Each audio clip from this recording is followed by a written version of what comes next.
La cohérence est une puissance. Continuez. Restez stable. Gagnez pour toujours. La cohérence. Il ne s'agit pas d'intensité. Il s'agit de répétabilité. C'est là que la puissance se forge. Et rester en mouvement, c'est ainsi que les champions naissent. Dans quelques instants, je vais vous apprendre à maîtriser l'art de la cohérence pour que vous puissiez dépasser vos limites, vous élever chaque jour et gagner pour toujours. C'est ça, le pouvoir du mouvement. Les champions ne sont pas faits d'un seul élan d'énergie. Ils sont façonnés dans l'effort. Laissez cela s'imprégner. Vous voyez, le monde célèbre souvent les moments forts, les grandes victoires, les percées virales, le produit final.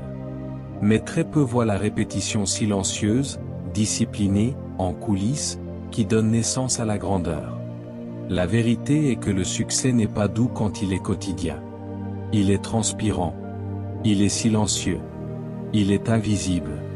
Aujourd'hui, je veux vous inviter à un voyage qui ne consiste pas seulement à faire plus, mais à devenir plus. Un voyage où votre plus grande force ne sera pas dans la façon dont vous commencez fort, mais dans la durée. Cette session n'est pas seulement une inspiration pour vous motiver un instant. C'est une transformation pour vous préparer à long terme.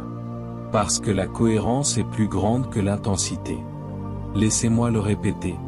La cohérence est plus grande que l'intensité. L'intensité peut allumer le feu, mais c'est la cohérence qui le maintient allumé.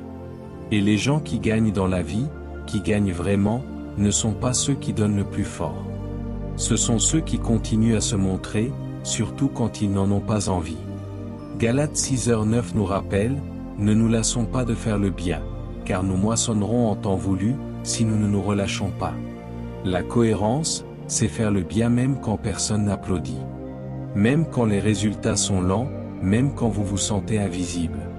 Et c'est exactement là que votre puissance se forge, en mouvement, en rythme, en répétabilité. C'est ainsi que les champions naissent. C'est ainsi que les héritages se construisent. C'est ainsi que vous gagnez pour toujours. Alors, si vous avez déjà commencé fort et eu du mal à rester fort, si vous avez déjà eu envie d'abandonner à mi-chemin, si vous en avez marre des cycles d'excitation suivis de l'épuisement, j'ai une bonne nouvelle. Dans quelques instants, je vais vous apprendre à maîtriser la cohérence pour que vous puissiez continuer, rester affûté et gagner pour toujours. Êtes-vous prêts? Allons-y. Dans un instant, nous examinerons le mythe de l'intensité. Pourquoi les grands démarrages ne construisent pas d'héritage? Laissez-moi vous raconter une histoire qui pourrait vous sembler familière. C'est le 1er janvier et James est en pleine forme. Il a ses toutes nouvelles tenues de sport, un plan de repas bien organisé et un journal intitulé Nouvelle année, nouveau mois. Le premier jour, il est à la salle de sport pendant 2 heures. Il publie un selfie en sueur avec la légende « 209, j'arrive pour toi ». Le deuxième jour, il tient toujours le coup. Le troisième jour, il a un peu mal, mais il persévère. À la fin de la première semaine, l'excitation est toujours là. Mais ensuite, la vie se manifeste. Une longue journée au travail, un réveil manqué, une envie de fast-food. Lentement, l'énergie qui semblait autrefois imparable commence à s'estomper. En février, James est de retour à ses vieilles habitudes. Et ce journal, il est enterré sous une pile de courriers non ouverts. Et voici la vérité que personne n'aime dire à voix haute. Commencer est facile. Rester est ce qui sépare l'ordinaire de l'extraordinaire.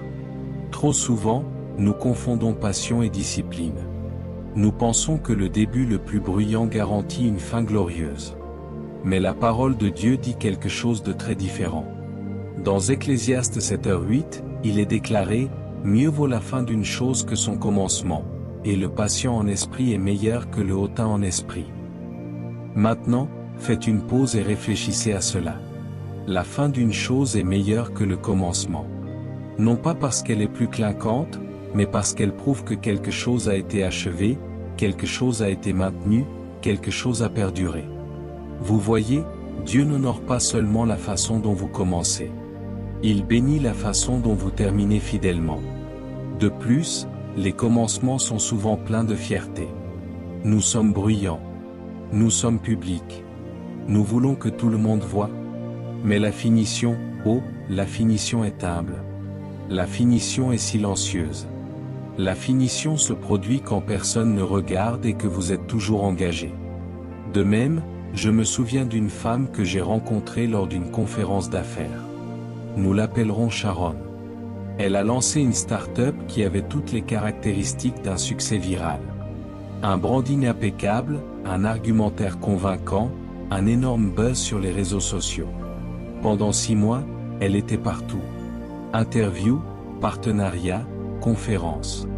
Les gens la qualifiaient de la prochaine grande chose. Mais sous l'élan se trouvait une fondation d'agitation sans rythme, de passion sans routine et de vision sans structure. Pas d'habitude, pas de système, juste de l'intensité. Puis est venu l'épuisement, les délais manqués, les plaintes des clients, la fatigue émotionnelle. Finalement, elle a tout arrêté. Elle s'était allumée comme un feu d'artifice, bruyante, éblouissante et temporaire. Mais elle n'a pas pu la soutenir. Et c'est là que j'ai réalisé quelque chose de crucial. L'intensité crée des moments, mais la cohérence crée du mouvement. Laissez cela s'installer. Les moments nous inspirent, mais les mouvements nous transforment. N'importe qui peut se montrer en grand une fois, mais pouvez-vous vous montrer petit, tranquillement, fidèlement, jour après jour quand personne n'applaudit? C'est ça le vrai pouvoir. De plus, lorsque nous recherchons des résultats avec intensité mais sans discipline, nous finissons par construire sur du sable. Jésus lui-même nous a avertis dans Matthieu 7h26 que quiconque entend ces paroles de ma part et ne les met pas en pratique est comme un homme insensé qui a construit sa maison sur le sable. Le sable peut paraître solide un certain temps, mais quand la pression arrive et elle arrive toujours, il s'effrite.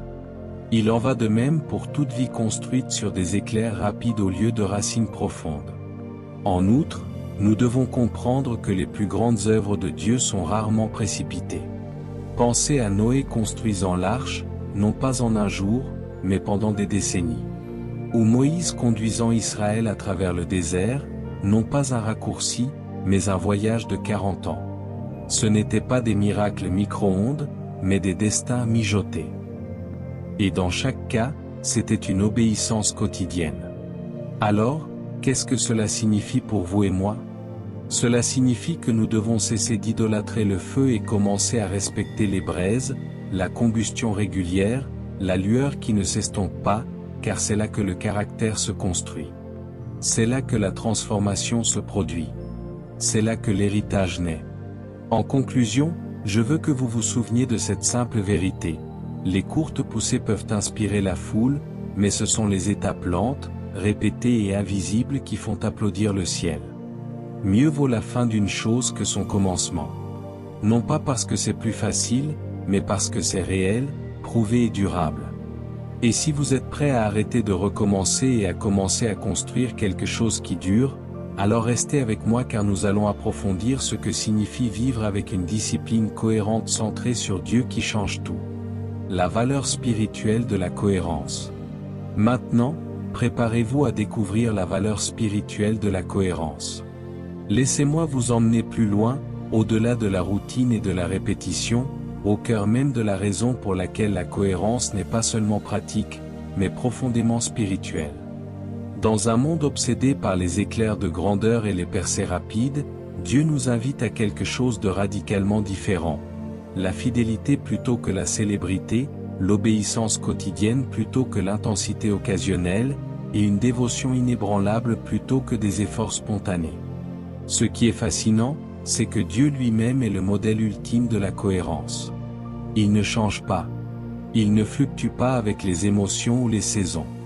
Il ne vous aime pas aujourd'hui et ne vous ignore pas demain. Hébreux 13h8 déclare audacieusement, Jésus-Christ est le même hier, aujourd'hui et éternellement. Pensez à cela. Dans un monde qui change constamment, dans des relations qui naissent et meurent, dans des systèmes qui s'effondrent, Jésus est cohérent. Il est stable. Il est fidèle. Et si nous sommes faits à son image, alors la cohérence n'est pas seulement une bonne habitude. C'est notre ADN spirituel. Nous avons été créés pour refléter la nature de notre Dieu immuable. Considérez maintenant ceci, les personnes dans les Écritures qui ont ému le ciel et changé l'histoire n'étaient pas toujours les plus bruyantes ou les plus talentueuses. Elles étaient celles qui se sont révélées fidèles. Parlons de Daniel. Quand une loi fut signée stipulant que quiconque prierait quelqu'un d'autre que le roi serait jeté dans la fosse aux lions, Daniel n'a pas bronché. La Bible dit dans Daniel 6h10, « Or, quand Daniel sut que l'écrit était signé, il alla dans sa maison, et, les fenêtres de sa chambre étant ouvertes vers Jérusalem, il s'agenouilla 3 fois par jour, priait et rendait grâce devant son Dieu, comme il le faisait auparavant. » Avez-vous remarqué? Comme il le faisait auparavant. En d'autres termes, Daniel n'a pas soudainement commencé à prier quand la crise est arrivée. Il le faisait avant même que la crise ne survienne. Sa cohérence était son bouclier. Sa discipline était son encre. Et à cause de cela, même lorsque la menace est venue, il n'a pas paniqué. Il a juste continué. C'est ça la puissance. C'est ça le muscle spirituel. C'est ce que signifie être inébranlable. Mais ne nous arrêtons pas là. Parlons de David. Bien avant de brandir une épée ou de s'asseoir sur un trône, il tenait une harpe et s'occupait de ses moutons. Ce n'était pas glamour. Ce n'était pas excitant. Pas de projecteurs, pas d'applaudissements. Juste les chants paisibles, les moutons laineux et un cœur accordé au ciel.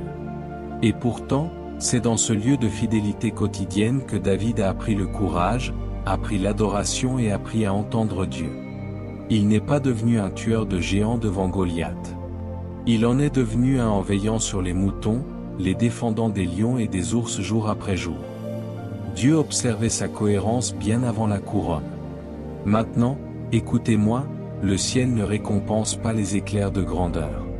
Il honore l'obéissance quotidienne. Il ne s'agit pas d'un moment viral de dévotion. Il s'agit d'années passées à se montrer, à prier quand on n'en a pas envie, à pardonner quand c'est difficile, à rester quand il serait plus facile de partir, à servir quand personne ne le voit. De plus, les plus grands miracles de Dieu naissent souvent dans la routine. Pensez à Élie.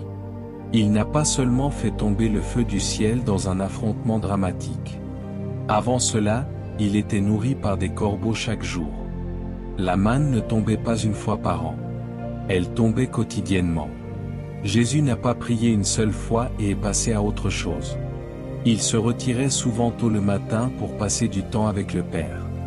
Vous voyez, nous aimons les percées soudaines, mais Dieu agit souvent par une obéissance progressive.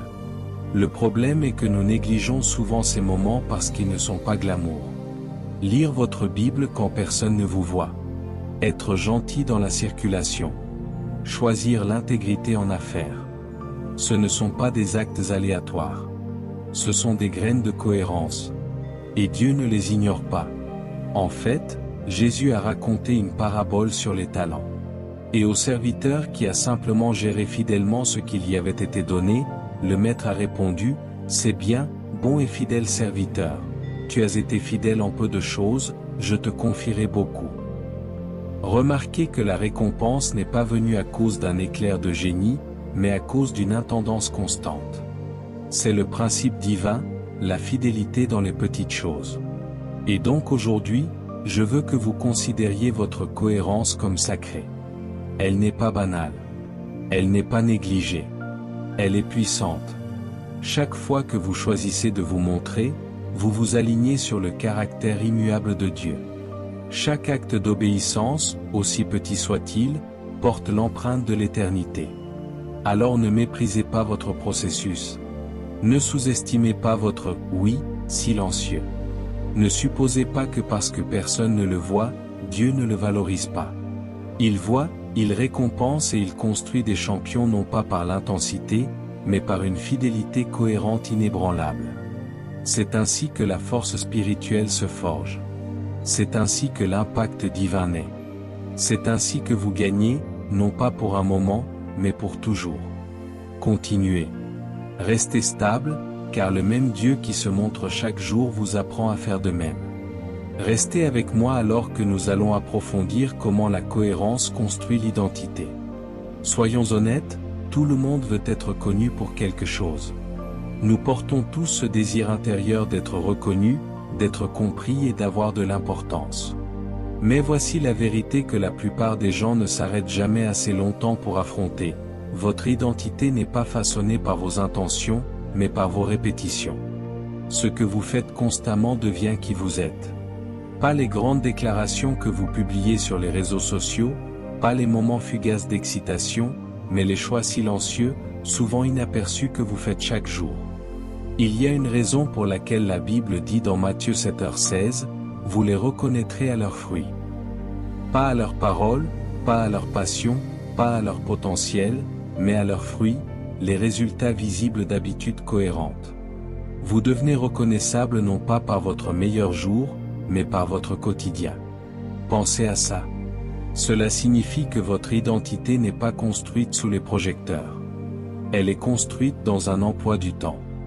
De même, imaginez un athlète qui se lève chaque matin avant le lever du soleil. Pas de fan en liesse, pas de médaille d'or en vue, juste un terrain d'entraînement. Des muscles endoloris et le bruit de pas sur le gravier.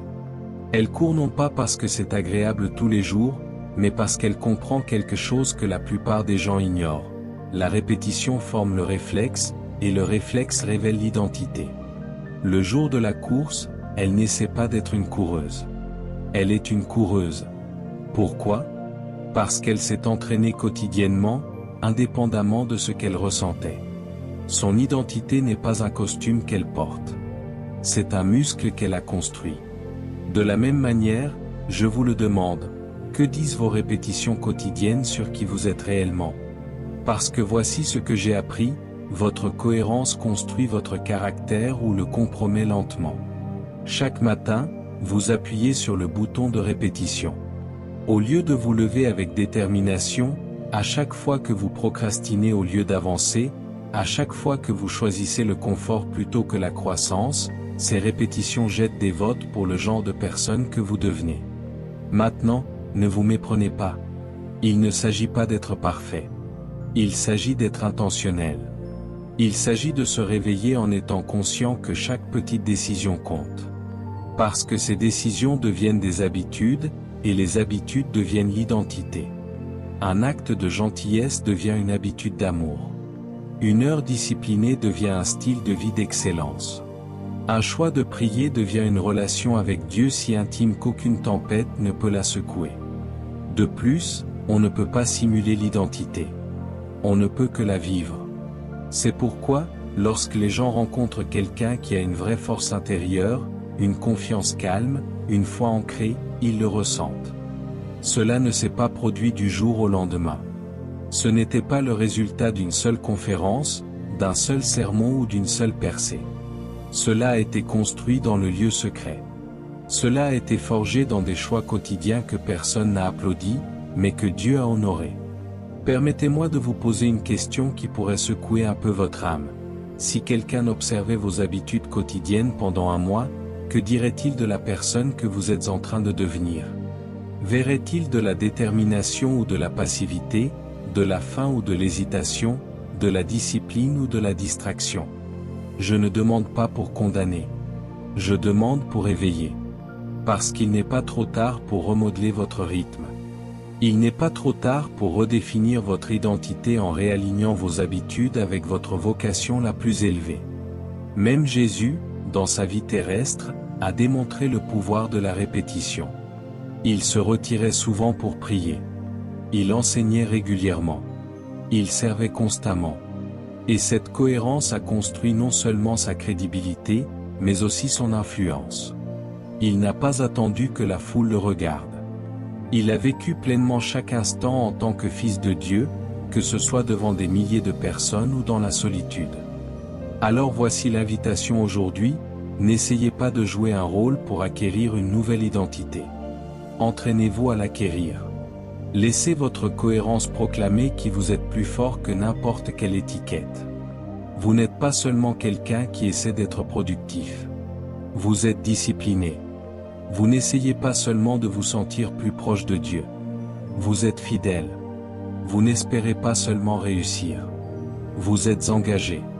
Parce que lorsque vos habitudes s'alignent sur votre vocation, votre identité devient imparable. Et ce n'est pas seulement qui vous devenez, c'est qui vous êtes déjà. Maintenant, vivons ainsi. Comment surmonter l'incohérence? Laissez-moi vous apprendre à surmonter l'incohérence. Vous savez, l'une des batailles les plus difficiles n'est pas de commencer quelque chose, c'est de le maintenir. N'importe qui peut commencer un voyage, mais seuls quelques-uns franchissent la ligne d'arrivée. Et la plupart du temps, ce n'est pas parce qu'ils n'étaient pas talentueux ou passionnés. C'est parce qu'ils se heurtaient constamment à des obstacles invisibles, des choses dont nous parlons rarement, mais avec lesquelles nous luttons constamment. Si nous n'identifions pas et ne démolissons pas ces murs, nous continuerons à vivre des cycles d'arrêt et de démarrage, toujours à la poursuite d'un but, mais sans jamais l'atteindre. Tout d'abord, parlons des distractions émotionnelles. C'est incroyable à quelle vitesse nous pouvons être déraillés par nos propres sentiments. Une minute, nous sommes enflammés de passion, la minute suivante, nous sommes recroquevillés dans le découragement parce que quelqu'un n'a pas applaudi assez fort ou que le résultat n'a pas été immédiat. Écoutez-moi, les sentiments sont de terribles dirigeants. Vous ne pouvez pas construire une vie cohérente sur la commodité émotionnelle. Certains jours, vous ne vous sentirez pas motivé, mais cela ne signifie pas que vous n'êtes pas froid. C'est alors que votre décision doit être plus forte que votre humeur. Rappelez-vous ce que Jésus a dit dans Matthieu 5h37, que votre oui soit oui, et votre non, non. En d'autres termes, prenez une décision et maintenez-la, peu importe comment le vent de l'émotion souffle. Ensuite, il y a le manque de vision. Si vous ne savez pas où vous allez, comment resterez-vous sur le chemin? Sans une image claire de votre but, la cohérence semble inutile. C'est pourquoi les gens passent d'une chose à l'autre. Ils ne se sont jamais arrêtés pour définir ce que Dieu les appelle à construire. La vision vous donne un pourquoi, assez fort pour survivre au quand, au comment et au et si. Proverbe 29, 18 nous rappelle, quand il n'y a pas de vision, le peuple périt. Vous n'avez pas besoin d'un plan parfait pour avancer. Vous avez juste besoin d'une direction claire et de la discipline pour faire un pas à la fois. Tout aussi difficile est la peur du progrès lent. Nous vivons dans un monde obsédé par la vitesse. Si cela n'arrive pas vite, nous supposons que cela ne fonctionne pas. Mais dans le royaume de Dieu, la vitesse n'est jamais le but. La fidélité est une graine qui ne pousse pas du jour au lendemain. Le caractère non plus. Et si vous mesurez constamment le progrès à la vitesse à laquelle quelque chose fleurit, vous avorterez votre processus avant qu'il ne porte ses fruits. Et si lent ne signifiait pas bloqué? Et si la voie lente était en fait l'endroit où Dieu fait son travail le plus profond? Arrêtons de précipiter ce que Dieu veut affiner. Un autre géant qui sabote la cohérence est le perfectionnisme. Oh oui, cette petite voix sournoise qui dit, si ce n'est pas parfait, ne le fais pas. Elle paralyse les gens. Vous attendez le moment idéal, le plan impeccable, le résultat garanti, et pendant que vous attendez, la vie passe. Je connais quelqu'un qui a passé des années à dire qu'il allait lancer son entreprise. Il avait le logo, le nom, le tableau de vision, la stratégie, mais il n'a jamais bougé. Pourquoi? Il attendait la perfection. Et laissez-moi vous dire, la perfection est l'ennemi du progrès. L'excellence est réalisable, mais la perfection vous maintiendra bloqué pour toujours. Parfois, le pas le plus puissant que vous puissiez faire est de commencer de manière désordonnée, incertaine, mais en mouvement. Et enfin, peut-être le blocage le plus subtil mais le plus destructeur, la dépendance à la validation externe. Vous seriez étonné du nombre de rêves discrètement enterrés parce que les applaudissements n'étaient pas là. Trop de gens ont rendu la cohérence dépendante des compliments. Mais les vrais champions sont forgés dans le silence. Quand personne ne regarde, personne n'aime, personne n'applaudit. C'est alors que Dieu voit la profondeur de votre fidélité. Ne confondez pas la validation avec la confirmation.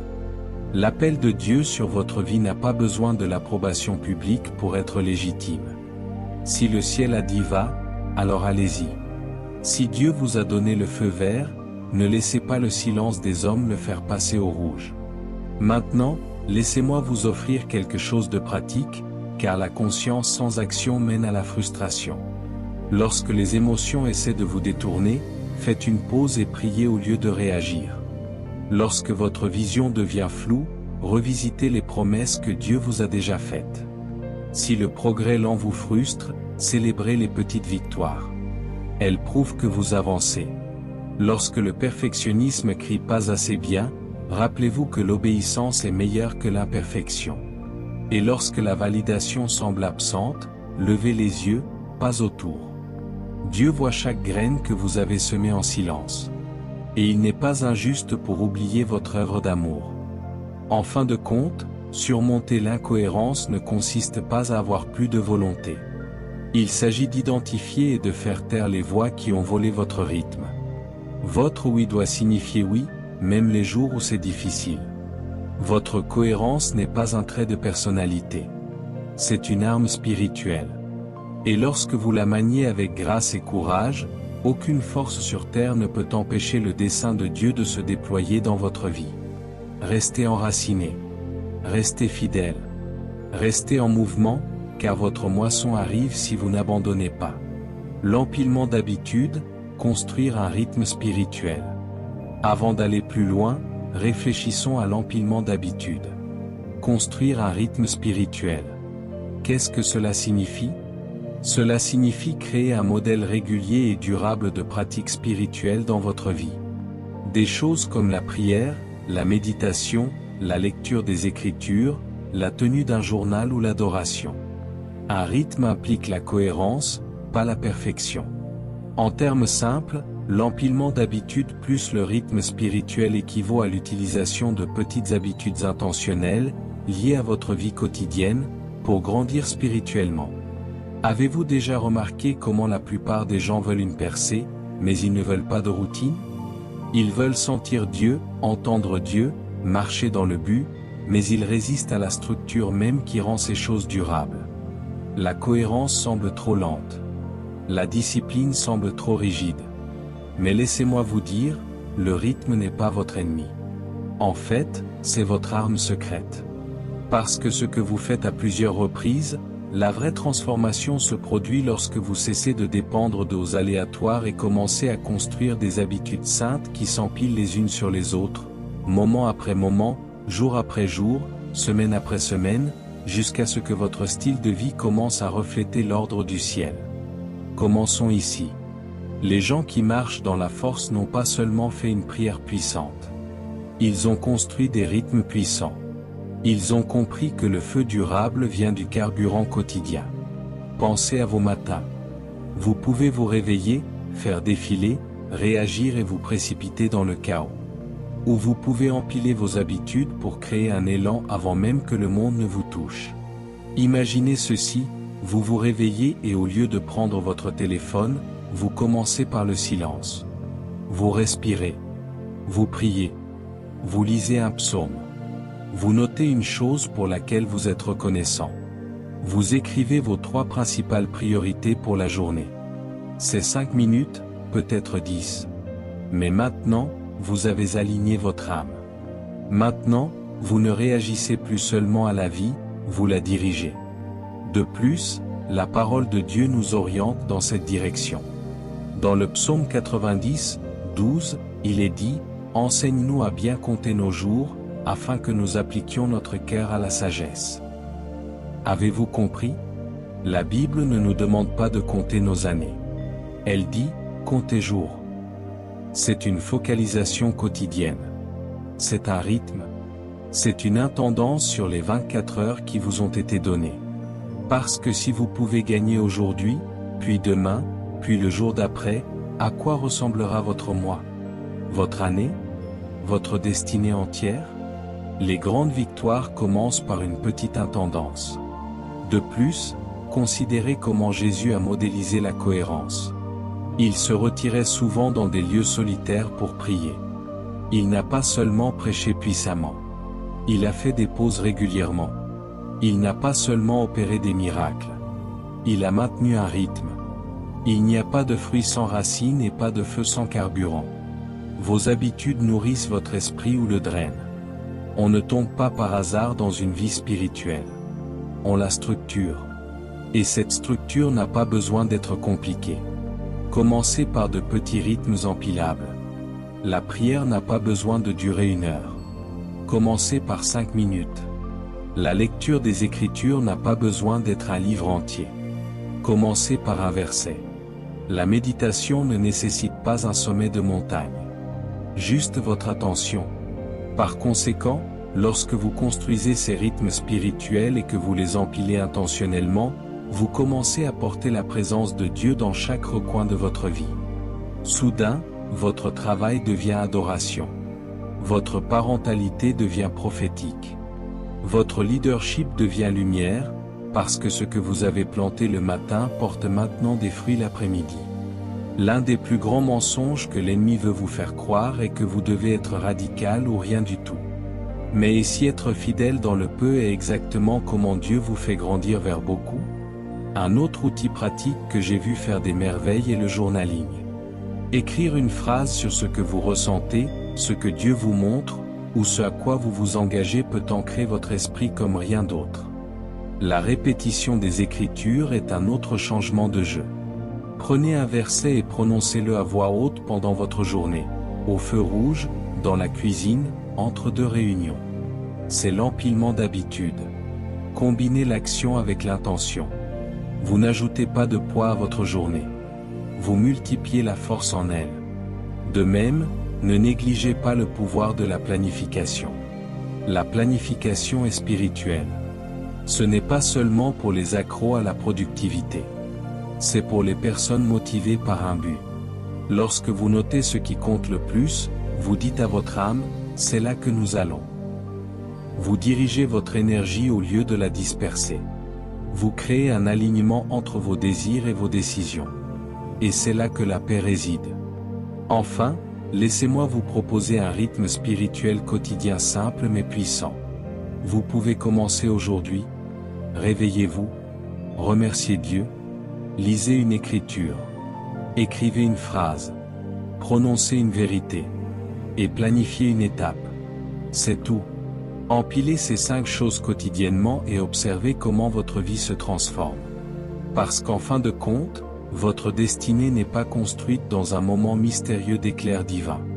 Elle est façonnée dans le rythme silencieux, cohérent et répété de votre foi, jour après jour, encore et encore, jusqu'à ce qu'un jour vous vous réveilliez et réalisiez que vous n'avez pas seulement changé vos habitudes, vous avez changé votre vie.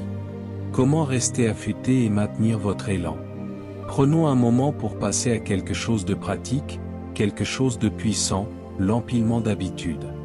C'est là que la cohérence passe d'une idée à un rythme. Vous voyez, la plupart des gens attendent la motivation. Les champions construisent l'élan. Et les champions spirituels, ils construisent l'élan avec Dieu quotidiennement, tranquillement, intentionnellement. Ils n'adorent pas seulement à l'église. Ils créent un autel dans leur matin. Maintenant, je veux partager avec vous une stratégie si simple, si efficace, mais tellement négligée par de nombreux croyants, empiler de petites habitudes spirituelles pour créer un rythme fort. Lorsque vous empilez une habitude sainte sur une autre, vous ne construisez pas seulement de la discipline, vous construisez du feu. Vous construisez un modèle sacré que le ciel peut bénir, que Dieu peut utiliser. Nous allons examiner 5 pratiques quotidiennes puissantes que vous pouvez mettre en œuvre en seulement 15 minutes. Et je vous promets que si vous faites cela constamment, jour après jour, vous vous sentirez différent. Vous grandirez différemment, car ce que vous faites à plusieurs reprises est ce que vous devenez. Nous ne recherchons pas l'intensité ici. Nous construisons la cohérence. Commençons par la première habitude, la gratitude. Je veux que vous preniez 1 minute chaque matin pour simplement remercier Dieu. Juste 2 minutes. Pas de longues prières, pas de mots grandioses, juste des remerciements honnêtes. Au moment où vous ouvrez les yeux, au lieu de prendre votre téléphone ou de vous précipiter dans la panique, chuchotez « Merci, Seigneur ». Remerciez-le pour le souffle dans vos poumons, pour le toit au-dessus de votre tête, pour une autre chance de bien faire. La gratitude reconfigure le cerveau et aligne l'esprit. Même la science dit qu'elle améliore la santé émotionnelle. Mais nous l'avons toujours su, car la Bible dit dans 1 Thessaloniciens 5h18, « En toute chose, rendez grâce, car c'est à votre égard la volonté de Dieu en Jésus-Christ. » La gratitude déplace votre attention. Elle rappelle à votre âme que Dieu est toujours bon, même quand la vie semble incertaine. Cette seule minute peut être la graine de paix qui grandit tout au long de la journée. Ensuite, nous passons à la lecture des Écritures. Et là, je veux que vous passiez 5 minutes complètes. Ce n'est pas une course, c'est une réflexion. Ne vous contentez pas de survoler. Asseyez-vous avec la parole. Laissez-la parler. Choisissez un passage. Peut-être commencez-vous par le psaume 1 ou Jean 15, ou même juste un seul verset comme le psaume 23h1, « L'Éternel est mon berger, je ne manquerai de rien. » Lisez-le lentement. Faites une pause. Demandez-vous, qu'est-ce que Dieu me dit ici? Quels mots se distinguent? Lisez-le à nouveau. Parfois, un verset touchera votre esprit plus qu'un chapitre entier. Ce n'est pas une coïncidence. C'est le Saint-Esprit. Dans le psaume 90, 12, Moïse a prié, « Enseigne-nous à bien compter nos jours, afin que nous appliquions notre cœur à la sagesse. » Lorsque vous lisez les Écritures chaque matin, vous comptez vos jours. Vous appliquez votre cœur à la sagesse de Dieu. Vous dites, « Seigneur, j'ai plus besoin de ta vérité que des nouvelles. J'ai besoin de ta voix avant d'entendre celle de quiconque. » Ensuite, nous passons à écrire une phrase. Prenez 2 minutes ici. Cela pourrait être une réflexion tirée de l'écriture que vous avez lue, une phrase qui s'est distinguée, ou même un simple engagement comme « Aujourd'hui, je choisirai la paix plutôt que la perfection ». L'écriture ancre vos pensées. Elle ralentit votre esprit. Elle donne forme à vos prières. Au fil du temps, ces phrases uniques deviennent des jalons de votre cheminement. Elles vous permettent de regarder en arrière et de voir jusqu'où Dieu vous a mené. Ensuite, passez 1 minute à déclarer une vérité sur votre vie. Déclarez-la à voix haute. Ne la pensez pas seulement, prononcez-la. Il y a du pouvoir dans votre voix. Les proverbes disent, « La mort et la vie sont au pouvoir de la langue. » Ce que vous prononcez, vous commencez à le croire. Peut-être dites-vous, « Dieu est avec moi aujourd'hui. » Ou, « Je suis cohérent non pas parce que j'en ai envie, mais parce que j'ai choisi la discipline. » Ou, « Peu importe ce qui arrive aujourd'hui, je suis enraciné en Christ. » Ces déclarations ne sont pas de la promotion. Ce sont des alignements spirituels. Vous rappelez à votre chair qui est aux commandes. Et vous alignez votre journée avec la vérité du ciel, pas les mensonges de l'enfer. Enfin, passez 5 minutes à planifier une étape que vous allez franchir aujourd'hui et qui vous fera avancer.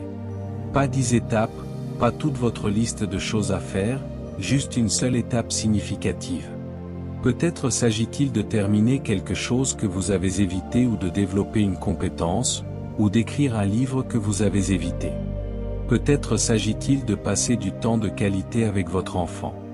Peut-être s'agit-il d'appeler quelqu'un que vous devez pardonner. Juste une étape. Pourquoi? Parce que les grands objectifs sont construits par de petits mouvements fidèles. Ne méprisez pas l'étape. Célébrez-la. Appropriez-vous-la. Écrivez-la. Dites-le à quelqu'un. Puis faites-le. Et quand vous regardez ce rythme dans son ensemble, qu'avez-vous fait en seulement 15 minutes? 2 minutes de gratitude, 5 minutes dans la parole, 2 minutes d'écriture de réflexion, 1 minute de déclaration de vérité, 5 minutes d'identification d'une étape utile. 15 minutes qui pourraient transformer votre journée entière. 15 minutes qui créent une traction spirituelle. 15 minutes où vous ne priez pas seulement pour une percée, vous en construisez les fondations. C'est l'empilement d'habitudes. C'est une stratégie spirituelle. C'est ainsi que nous obéissons à l'instruction du psaume 90, 12 de bien compter nos jours avec sagesse. Vous ne cochez pas seulement des cases. Vous entraînez votre âme. Vous plantez des graines. Et un jour, ces graines s'épanouiront en identité, en force, en percée. Parce que la cohérence n'est pas une question de perfection. C'est une question de mouvement. C'est de se présenter pour Dieu même quand on n'en a pas envie parce qu'il se présente toujours pour vous. Et quand vous continuez à vous présenter, l'atmosphère commence à changer. Les forteresses commencent à trembler. Votre esprit commence à s'aligner. Et votre esprit prend feu. C'est ainsi que vous construisez la puissance. C'est ainsi que vous restez affûté et c'est ainsi que vous gagnez pour toujours. Gardez son avantage, restez affûté. Jetons un coup d'œil puissant à la façon de garder votre avantage. Rester affûté signifie maintenir vos compétences, votre concentration, votre efficacité et votre clarté mentale ou spirituelle au fil du temps. Il s'agit de ne pas devenir terne, paresseux ou complaisant dans les domaines qui comptent le plus.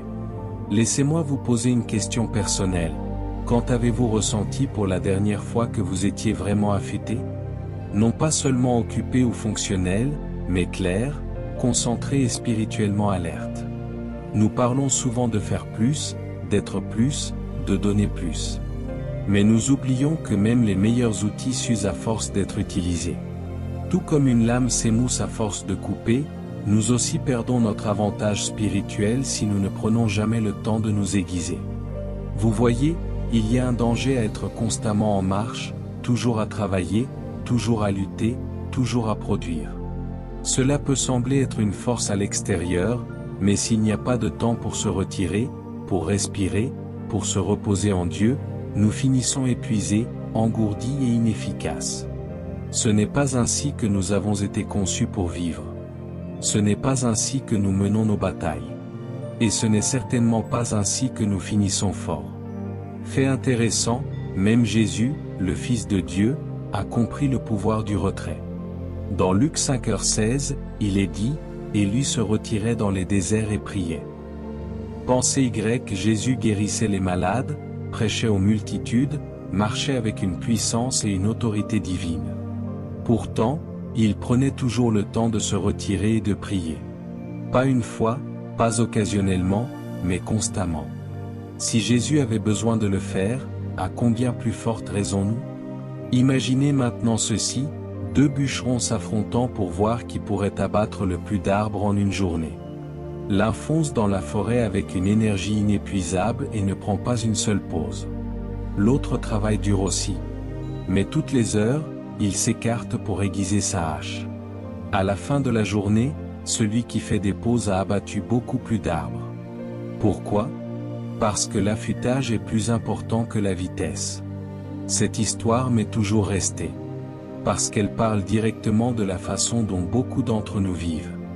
Nous hachons avec des lames émoussées, nous nous demandons pourquoi nous sommes fatigués, pourquoi nous ne voyons pas de résultats, pourquoi nous nous sentons spirituellement déconnectés. Ce n'est pas que nous n'en faisons pas assez. C'est que nous ne faisons pas de pause pour nous aiguiser. De même, rester spirituellement affûté nécessite un entretien intentionnel. Et que les choses soient claires, le repos n'est pas l'abandon. Le repos n'est pas une faiblesse. Le repos ne signifie pas se retirer d'un but. C'est y plonger plus profondément. Ce n'est pas une évasion. C'est un engagement avec Dieu. C'est l'acte de laisser tomber votre agitation pour embrasser sa présence. Ce n'est pas ne rien faire. C'est faire ce qui compte le plus. Vous n'êtes pas conçu pour fonctionner à vide. Vous êtes conçu pour fonctionner par la grâce. Et la grâce se trouve en sa présence. De plus, aiguiser votre avantage signifie construire des rythmes qui maintiennent votre esprit accordé. L'adoration est l'un des moyens les plus rapides de se réaligner. Je ne parle pas de chanter une chanson le dimanche. Je veux dire tourner votre cœur vers le ciel dans les moments calmes de votre journée. L'adoration traverse le bruit. Elle recalibre votre perspective. Elle rappelle à votre âme qui est Dieu et qui vous êtes en lui. De même, il y a de la puissance dans l'étude profonde de la parole, et non de manière occasionnelle. Hébreux 4h12 dit, « Car la parole de Dieu est vivante et efficace, plus tranchante que toute épée à deux tranchants. » Avez-vous entendu cela? La parole est tranchante. Quand vous la laissez entrer dans votre vie, elle commence à trancher la peur, à traverser la confusion, à éliminer l'anxiété et à faire de la place à la clarté et à l'audace. Elle garde votre esprit affûté. Elle fortifie votre cœur. Elle vous rappelle ce qui compte vraiment. De plus, le repos n'est pas seulement physique. Il est spirituel. Genèse 2 nous dit que Dieu s'est reposé le 7e jour, non pas parce qu'il était fatigué, mais parce que le repos est sacré. Genèse 2h3 dit, Dieu bénit le 7e jour, et le sanctifia, parce qu'en ce jour-là il se reposa de toute son œuvre qu'il avait créée et faite. Imaginez cela, le Créateur de la force humaine. Parfois, on se sent coupable de faire une pause. Mais le repos est un réapprovisionnement. C'est une recharge avec un but. C'est aiguiser votre hache pour ne pas vous briser sous la pression. De plus, pour rester affûté, vous avez besoin des bonnes voies dans votre vie. Proverbe 27, 17 dit, « Comme le fer aiguise le fer, ainsi un homme aiguise la face de son ami. » Qui vous aiguise? Qui permettez-vous de parler à votre esprit? L'émoussement ne vient pas toujours de trop faire. Il vient souvent de vivre avec les mauvaises personnes. Entourez-vous de ceux qui mettent votre esprit au défi, qui révèlent vos dons, qui vous poussent vers votre but. C'est ainsi que le fer aiguise le fer. Et n'oublions pas la solitude. Certains de vos moments les plus intenses viendront lorsque vous serez seul avec Dieu, lorsque le bruit sera éteint, lorsque vous ne jouerez pas, juste présent. Dans ces moments-là, vous l'entendez plus clairement. Votre esprit ralentit. Votre cœur redevient tendre. Vous vous souvenez pourquoi vous avez commencé. Vous vous réalignez avec votre mission. Vous devenez entier. Non pas à cause de ce que vous faites, mais à cause de ce que vous devenez. Alors, comment rester affûté concrètement? Commencez par des rythmes. Adoration quotidienne, même si ce n'est que 5 minutes. Écriture avant l'écran. Un moment de calme avant le chaos de la journée. Un sabbat hebdomadaire. Une pause dans le travail acharné pour vous rappeler que Dieu est votre source. Une réflexion mensuelle, demandant, où vais-je? Qu'est-ce qui me nourrit? Suis-je affûté ou simplement occupé? Et enfin, rappelez-vous que rester affûté n'est pas égoïste. C'est de l'intendance. Vous ne pouvez pas donner ce que vous n'avez pas. Vous ne pouvez pas diriger si vous êtes perdu. Vous ne pouvez pas vous répandre si vous êtes à sec. Et vous ne pouvez certainement pas accomplir votre destinée donnée par Dieu avec un esprit terne et découragé. Gardez votre avantage. Gardez-le férocement. Retirez-vous comme Jésus. Adorez avec intention. Reposez-vous sans culpabilité. Étudiez la parole comme si votre vie en dépendait. Parce que c'est le cas. Laissez-moi vous quitter avec ceci, le monde n'a pas besoin de plus de croyants épuisés. Il a besoin de croyants affûtés, remplis de l'esprit, aux yeux clairs et au cœur stable. Ceux qui ne frappent pas seulement fort, mais frappent sagement. Et cette sagesse vient de rester connectée à la source. Alors aujourd'hui, ne vous contentez pas de continuer, continuez à aiguiser, continuez à vous incliner, continuez à revenir aux pieds de Jésus. C'est ainsi que vous gardez votre avantage. C'est ainsi que vous changez le monde. Restez cohérent face à la crise. Restez avec moi alors que nous explorons comment rester cohérent en temps de crise.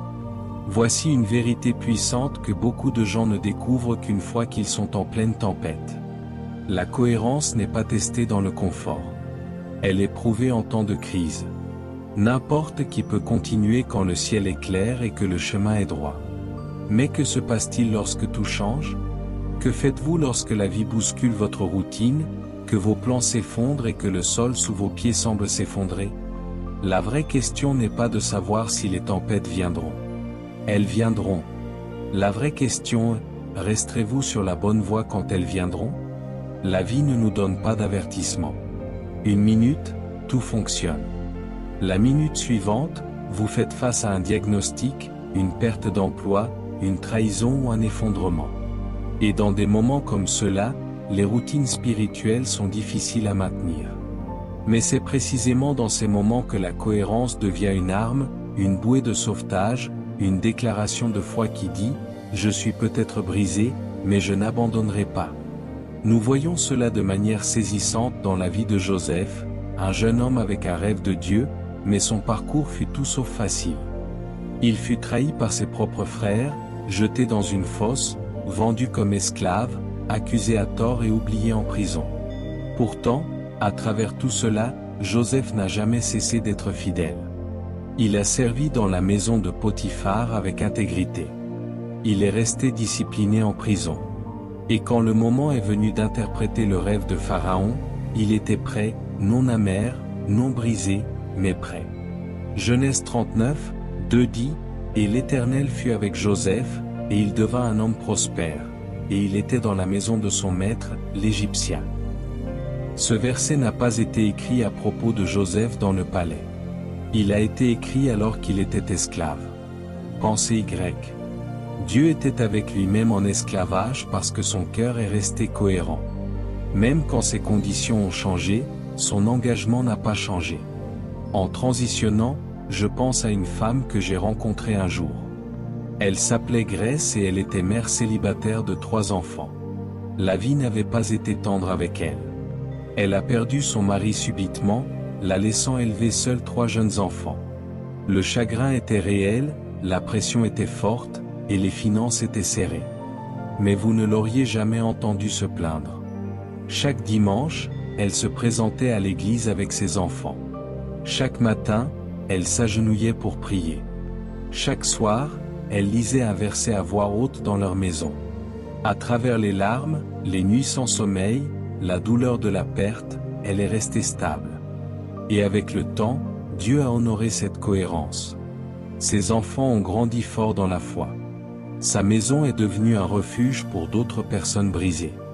Non pas parce que tout était facile, mais parce qu'elle a choisi de rester fidèle en temps de crise. De plus, rester stable dans la tempête ne signifie pas prétendre que la douleur n'est pas réelle. Il ne s'agit pas de sourire quand votre monde s'écroule. Il s'agit de choisir de ne pas laisser la tempête définir votre prochaine étape. Il s'agit d'ancrer votre cœur à quelque chose de plus grand que ce que vous ressentez. Ce genre de foi ne crie pas fort, il murmure, « Même s'il me tue, je lui ferai confiance. » De plus, je veux que vous vous souveniez de ce que dit la Bible dans 1 Pierre 5h10, « Le Dieu de toute grâce, qui vous a appelé à sa gloire éternelle en Christ, après que vous aurez souffert un peu de temps, vous perfectionnera lui-même, vous affermira, vous fortifiera et vous établira. » Avez-vous compris? Après que vous aurez souffert un peu de temps, il vous restaurera.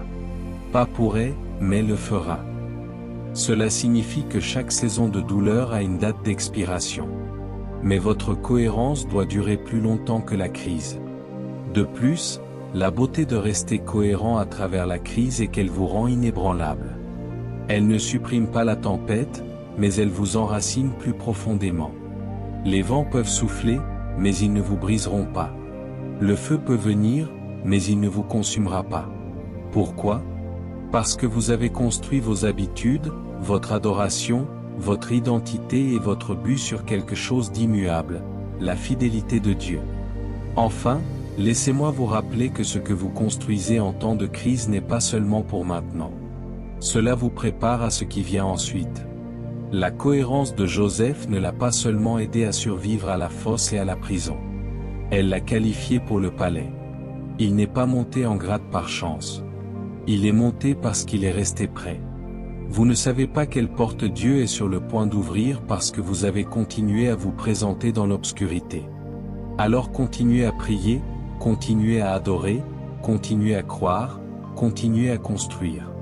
Même si personne ne le voit, même si ça fait mal, même quand ça semble lent, car en fin de compte, votre cohérence parlera plus fort que votre crise.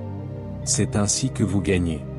Non seulement en sortant de l'autre côté, mais en restant fidèle tout au long du chemin. Et quand vous le ferez, Dieu non seulement vous restaurera, il vous établira, vous fortifiera et vous affermira, comme il l'a promis. Gagner pour toujours, vivre pour l'héritage. Maintenant, voici comment gagner pour toujours, vivre pour l'héritage. Laissez-moi vous poser une question qui pourrait secouer le fondement même de la façon dont vous voyez votre vie. Êtes-vous en train de construire quelque chose qui se termine avec vous, ou quelque chose qui vous survit? Vous voyez, nous vivons dans un monde obsédé par le moment présent. Combien de followers vous avez, combien de personnes connaissent votre nom, à quelle vitesse vous pouvez vous élever? Mais la vérité est que la cohérence survit au charisme. Le clinquant peut vous faire remarquer, mais c'est la fidélité qui assure votre héritage. Alors, comment gagnez-vous pour toujours? Comment vivez-vous une vie qui résonne au-delà de votre dernier souffle? Ce n'est pas une question dramatique. C'est l'essence même du but. Parce que gagner dans la vie ne consiste pas à avoir votre nom sous les projecteurs. Il s'agit de laisser une lumière qui brille encore longtemps après que votre nom soit oublié. En fait, pensez aux personnes de votre propre vie qui vous ont marqué. Peut-être un grand-parent qui priait toujours pour vous. Peut-être un enseignant qui a cru en vous. Peut-être un parent qui n'a jamais abandonné, même lorsque la vie a essayé de le briser. Ils ne sont peut-être pas célèbres, mais ils vivent en vous. C'est ça l'héritage. Et c'est ce que Dieu vous appelle à construire. Pas une vie virale, mais une vie victorieuse. De plus, le monde ne pourra jamais pleinement apprécier la cohérence. Ce n'est pas excitant. Ça ne fait pas le buzz. On ne l'applaudit que rarement. Mais le ciel la voit différemment. Le ciel la récompense. Le ciel la multiplie. Et le ciel enregistre chaque acte d'obéissance, chaque petite décision de choisir Dieu plutôt que soi-même, la foi plutôt que la peur, l'amour plutôt que l'ego. Vous gagnez pour toujours lorsque vous construisez des habitudes éternelles, et non un battage médiatique temporaire. Permettez-moi de vous encourager avec ceci, vos prières comptent. Votre fidélité dans les lieux invisibles compte. Votre refus de faire des compromis même lorsque cela fait mal compte, car ce sont les pierres angulaires de l'héritage. Et pas seulement un héritage pour vos enfants, mais pour des générations que vous ne rencontrerez peut-être jamais. Votre discipline spirituelle aujourd'hui peut être la raison pour laquelle quelqu'un de votre lignée brise la malédiction demain. Votre adoration aujourd'hui peut être la raison pour laquelle quelqu'un est libéré dans des décennies. Vous ne vivez pas seulement pour aujourd'hui. Vous vivez pour l'éternité. Maintenant, voici le défi, que construisez-vous qui vous survivra? Quelle histoire votre vie racontera-t-elle lorsque vous ne serez plus là pour la raconter? Il est temps d'arrêter de vivre pour les applaudissements et de commencer à vivre pour l'impact. Il est temps d'arrêter de courir après les moments et de commencer à construire des mouvements. Il est temps d'arrêter de demander « Pourquoi est-ce que je veux qu'on se souvienne de moi ?» et de commencer à demander « Pourquoi est-ce que Dieu se souvient de moi ?» Enfin, laissez-moi vous rappeler ce que Jésus a dit dans Matthieu 6h20, « Mais amassez-vous des trésors dans le ciel, où la mite et la rouille ne détruisent point, et où les voleurs ne percent ni ne dérobent. » C'est une pensée éternelle. C'est l'état d'esprit de quelqu'un qui ne vit pas pour la survie mais pour la signification. Et si vous voulez gagner pour toujours, cela commence maintenant avec un pas obéissant, une prière cohérente, une vie engagée et soumise quotidiennement. Alors construisez sagement. Construisez avec le ciel à l'esprit. Parce qu'en fin de compte, le vrai succès ne se mesure pas à ce que vous laissez derrière vous, mais à qui vous élevez, à ce que vous maintenez et à si votre vie a reflété le cœur de celui qui vous l'a donné en premier lieu. C'est ainsi que vous gagnez pour toujours. Et cela, mon ami, est l'héritage pour lequel il vaut la peine de vivre. Les choix quotidiens, le chemin vers la victoire éternelle. Finalement, tout ce dont nous avons parlé se résume à ceci, les choix que vous faites chaque jour. Pas les moments dramatiques, pas les grands événements, juste les décisions ordinaires, tranquilles, souvent inaperçues, qui façonnent votre destinée. Parce que la cohérence n'est pas une question d'intensité. C'est une question de répétabilité. C'est une question de ce que vous êtes prêt à continuer à faire même quand ce n'est pas pratique. Quand personne ne regarde, quand vous vous sentez fatigué, quand les résultats ne sont pas immédiats. C'est là que réside le véritable pouvoir. Certaines personnes attendent une nouvelle saison, une nouvelle année ou un meilleur moment. Mais laissez-moi vous dire quelque chose d'honnête et de libérateur, aujourd'hui est un bon jour pour recommencer. Peut-être avez-vous déjà essayé et échoué. Peut-être avez-vous été incohérent dans votre vie de prière, votre discipline, votre appel. Ce n'est pas grave, car la cohérence ne signifie pas la perfection. Elle signifie la fidélité. Elle signifie se montrer. Et si vous respirez, Dieu n'a pas fini. Et si vous cessiez d'essayer de tout faire en même temps et vous engagiez simplement à vivre ce jour avec un but? Et si vous faisiez confiance à Dieu non seulement pour la percée, mais aussi pour la force de vous présenter les jours qui ressemblent à des effondrements? Parce que rester en mouvement, c'est ainsi que les champions naissent. Ils n'arrivent pas, ils endurent. Ils poussent, ils continuent à bouger. Alors, je veux vous inviter. Oui, vous, à vivre cela avec discipline et détermination. Non pas pour impressionner les gens, ni pour gagner l'amour de Dieu, mais parce que son dessein mérite votre attention. Votre mission mérite vos efforts et votre avenir mérite votre cohérence. Ne nous contentons pas d'entendre un autre message de motivation et de revenir en pilotage automatique. Répondons, agissons, bâtissons, faisons confiance. Marchons quotidiennement avec Dieu. Non par obligation, mais par honneur. Parce que ces décisions quotidiennes ont un impact éternel. Maintenant, prions ensemble. Père, nous venons devant toi humblement et honnêtement. Nous confessons les domaines où nous avons dévié, où nous avons commencé et arrêté, où nous avons laissé les incohérences voler ce que tu voulais construire à travers nous. Mais aujourd'hui, nous revenons à toi avec un nouveau désir d'être stable, fidèle, enraciné dans ta force. Donne-nous la grâce pour le voyage. Remplis-nous d'une concentration surnaturelle. Aide-nous à rester en mouvement quand c'est difficile, à te faire confiance quand c'est silencieux, et à rester enracinés dans notre but. Nous ne voulons pas vivre pour l'engouement. Nous voulons construire des habitudes qui t'honorent. Alors, Seigneur, guide-nous, fortifie-nous, aide-nous à marcher sur ce chemin avec discipline, avec joie et avec foi. Au nom de Jésus, nous prions. Nous aimerions vous donner l'opportunité de faire de Jésus le Seigneur de votre vie. Si vous voulez naître de nouveau, faites cette prière avec nous.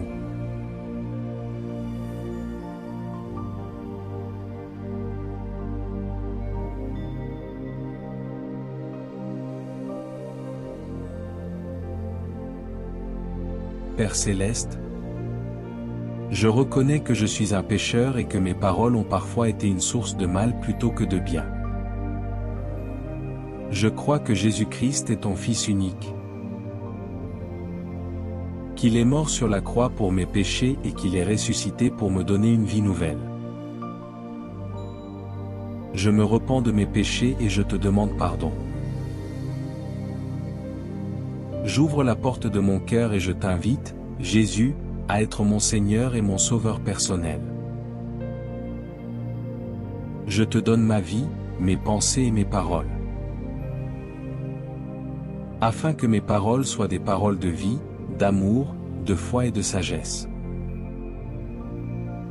Qui honorent ton nom et bâtissent ton royaume. Au nom de Jésus, Amen.